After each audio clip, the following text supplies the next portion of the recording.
Estamos de volta com Cláudia Costin discutindo o impacto da inteligência artificial na educação. Cláudia, você é uma das fundadoras do movimento Todos pela Educação.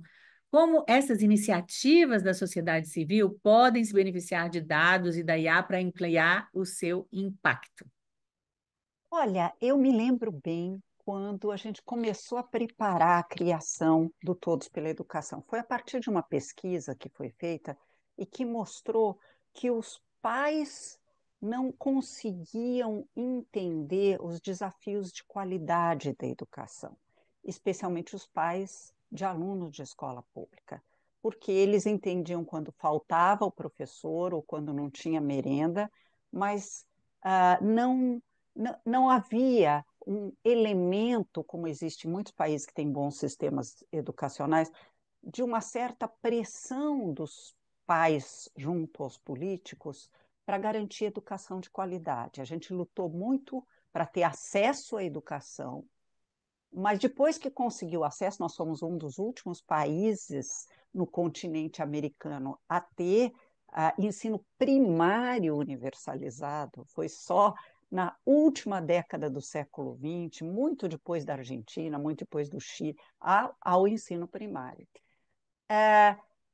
Aí veio como é que eu garanto educação de qualidade? E a Unesco, a ONU chamam de qualidade, não se tem teatro na escola, piscina ou essas coisas, mas se as crianças estão aprendendo ou não estão aprendendo.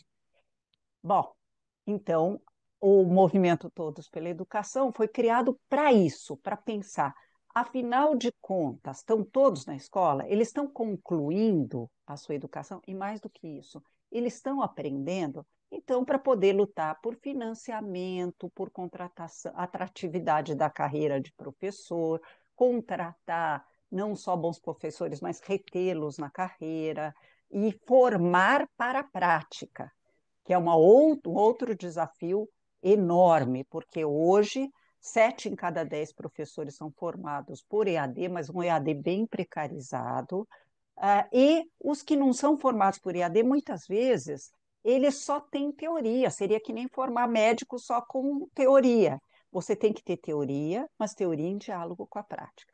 Então, as lutas que a gente imaginou estavam associadas a isso, mas várias outras organizações foram criadas nesse sentido para ter pressão da sociedade civil. Agora, o que mais conta para impactar a educação não é apenas a pressão da sociedade civil, são os professores desenvolvendo orgulho profissional. E Hum. isso é fundamental. Eles não são, como muitas vezes a imprensa apresenta, coitadinhos. Nós, professores, nós queremos a admiração profissional pelas nossas práticas. E é isso que muda a educação. Nossa, isso que você está falando, assim, além de me arrepiar, toca meu coração, porque eu também, como professora, né, eu sinto que muitas vezes a gente sente muita falta disso. Eu ainda estava pensando esses dias, eu falei, nossa, não tem um dia dos professores eu tenha passado sem dar aula, a não ser que seja no sábado ou no domingo. Ou seja, o quanto é importante muitas vezes um obrigada, né? Ou seja, um É, obrigado do aluno, um obrigado da sociedade por todo esse serviço, porque afinal de contas, depois da família, são os professores, as pessoas com quem nós passamos a maior parte do nosso tempo e que recebemos as maiores bênçãos que nos permitem uma vida melhor para a nossa família e para o nosso país, né? Eles sem são, dúvida. portanto, essenciais no todo o processo educacional. E na sua compreensão, como você acha que a inteligência artificial pode ser uma aliada, fora tudo que você já falou sobre, né, a prática que poderia melhorar, da docência ficar mais tranquila, mais fácil? Como é que a inteligência artificial poderia ajudar o professor e não substituí-los dentro de todas essas perspectivas que você trouxe para nós? Bom, primeiro um breve comentário sobre substituir o professor. A inteligência artificial vai substituir muitas profissões e muitos postos de trabalho em várias profissões, mas não do professor. Por quê? Porque a educação é um processo estritamente humano. E eu falei há pouco no que a inteligência artificial vai poder fazer para nos ajudar e do que a gente tem que fazer para preparar a nova, sobre o que nós temos que fazer para preparar a nova geração para essa realidade de postos de trabalho sendo extintos. Eu não falei de uma coisa que é fundamental. Cada vez mais as disciplinas vão estar em diálogo. Então, nós temos, vai ser muito valorizado, né? Eu fiz um trabalho para a OIT, Organização Internacional do Trabalho, sobre isso. Nós vamos ter que valorizar a, a aprendizagem baseada em projetos ou em problemas. Os países que têm bons sistemas educacionais, têm cada vez mais valorizado essa questão. Então, para pegar só um exemplo, durante a pandemia, algumas escolas em vários países começaram a fazer um projeto do seguinte tipo: escreva uma carta para os seus netos, futuros netos, sobre o que foi viver a Covid, né? Esse é um Ah, projeto incrível, porque você vai falar de biologia, o que é um vírus, como que são mutações de vírus. Você vai ter que entrevistar teus pais para saber se eles perderam emprego, o que aconteceu durante esse período. Você vai ter que falar da sua sensação enquanto criança no período da Covid. E você vai ter que falar de história, o que foi a gripe chamada espanhola e os danos que ela causou. Quer dizer, dá para mobilizar conhecimentos de várias áreas. E vários países fizeram projetos desse tipo. A inteligência artificial não pode fazer isso por você. Por outro lado, a inteligência artificial vai poder ajudar muito o professor. Eu dei alguns exemplos, eu vou dar um outro agora, então. Corrigir redações. Evidentemente, é o professor que tem que corrigir a redação, mas imagine que a redação já vem parcialmente corrigida pelo professor, é uma carga a menos.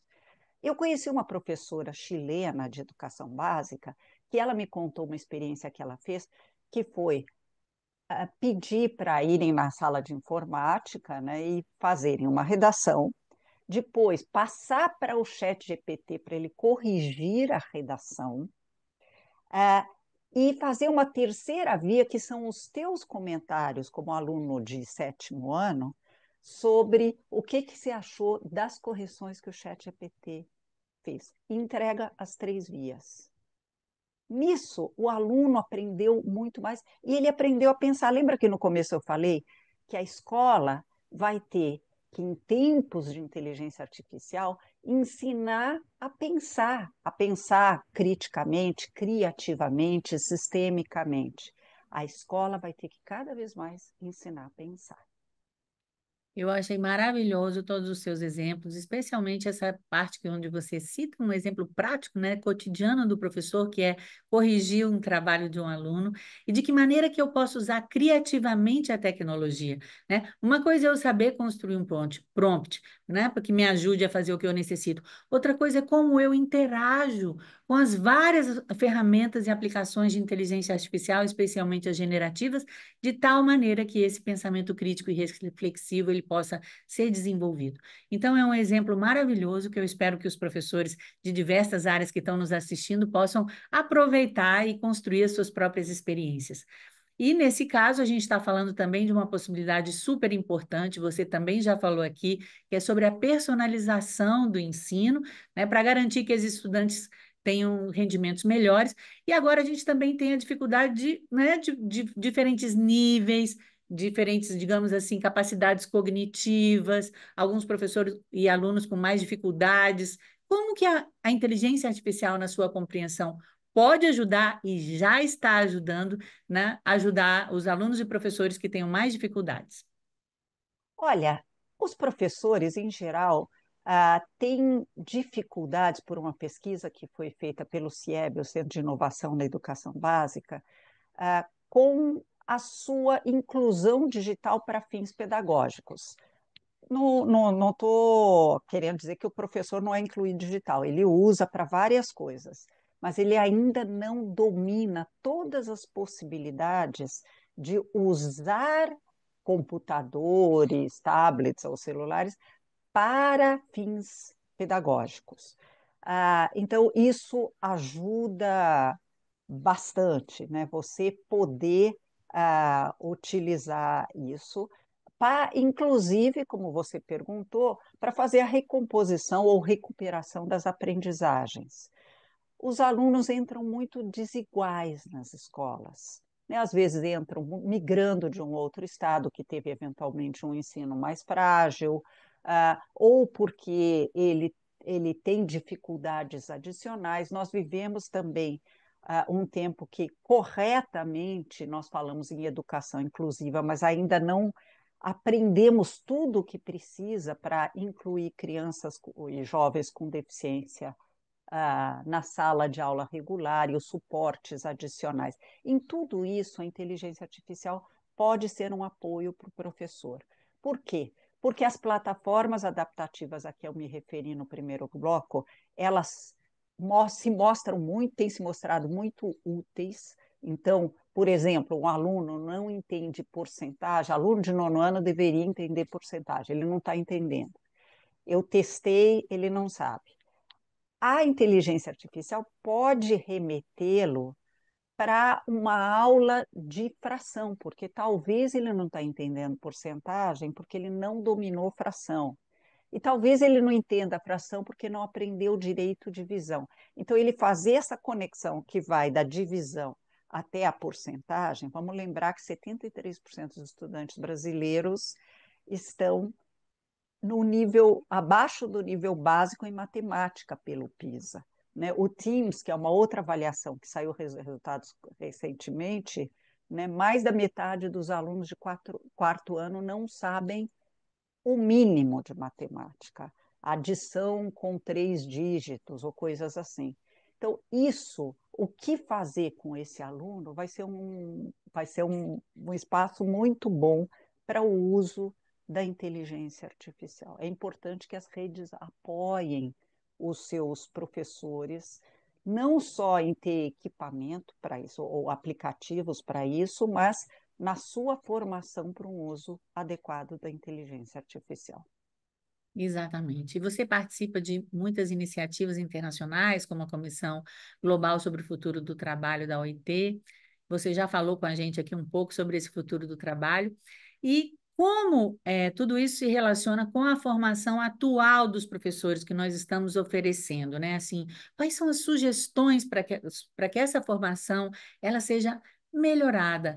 Não apenas melhorar a nossa capacidade de digamos assim, ensino à distância. Agora vimos aí recentemente o nosso ministro Camilo Santana trazendo, né, novas orientações e uma regulação do processo de formação das escolas à distância. Mas quais são as suas sugestões para que esse cenário possa melhorar a curto, médio e longo prazo? Bom, eu acho que no curto prazo nós temos que lidar com a questão cultural. A questão cultural se relaciona com aquilo que eu falei sobre a imprensa, que muitas vezes apresenta o professor como uma vítima e não alguém que mereça admiração e respeito profissional. O problema é que muitas vezes o próprio professor entra nessa armadilha e ele não consegue olhar para si mesmo como um profissional.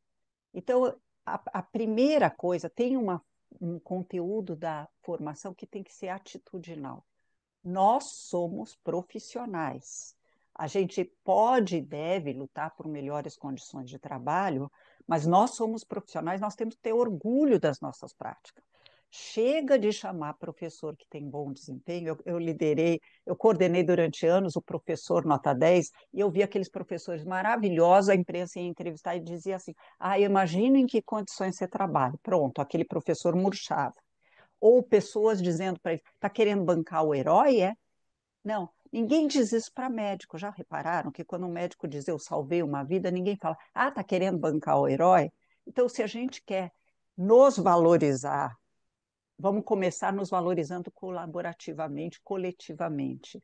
Então, na escola, e nos formarmos para essa questão de atitude. A outra é, sim, desenvolver competências digitais nos professores. Tem um instrumento de autodiagnóstica gratuito que o CIEB criou para que o próprio professor avalie sua competência digital. Isso ajuda bastante para organizar as formações do ponto de vista de cada rede, mas também para o professor ser o protagonista da sua própria aprendizagem. Nós queremos alunos protagonistas da própria aprendizagem deles, com o professor sendo protagonista do ensino, eles da aprendizagem, que se conectam, mas nós precisamos nos tornar protagonistas da nossa aprendizagem ao longo da vida. E Hum. isso ajuda, E ajuda sim, bastante. eu achei maravilhosa a sua colocação, porque inclusive a gente vai colocar essa avaliação do CIEB no início do nosso curso de Ah, capacitação, justamente para que, né, nós estamos percebendo que várias secretarias de Estado estão usando, é um instrumento muito válido, e é ótimo que os professores se lembrem dele e possam usá-lo. A gente está chegando ao final, mas eu não gostaria de deixar de perguntar uma coisa super importante. Rapidamente, em um minuto, qual você considera que é o papel do Brasil no cenário internacional, no que diz respeito à educação, à tecnologia? Quais passos a gente precisa dar? Qual seria a sua última palavra sobre isso? olha, o Brasil é muito grande e diverso, com desafios grandes. Eu queria muito que o Brasil desse o exemplo de equidade. Como é que eu estabeleço altas expectativas de aprendizagem para todos, complementando aquilo que as pessoas que vêm de meio mais vulnerável não tiveram na sua educação familiar. E não olhando, dizendo, isso é responsabilidade da família, eu não faço nada. Se a gente tiver uma política educacional que coloque as escolas em tempo integral e educação integral da pessoa inteira, nós vamos dar um exemplo para o mundo.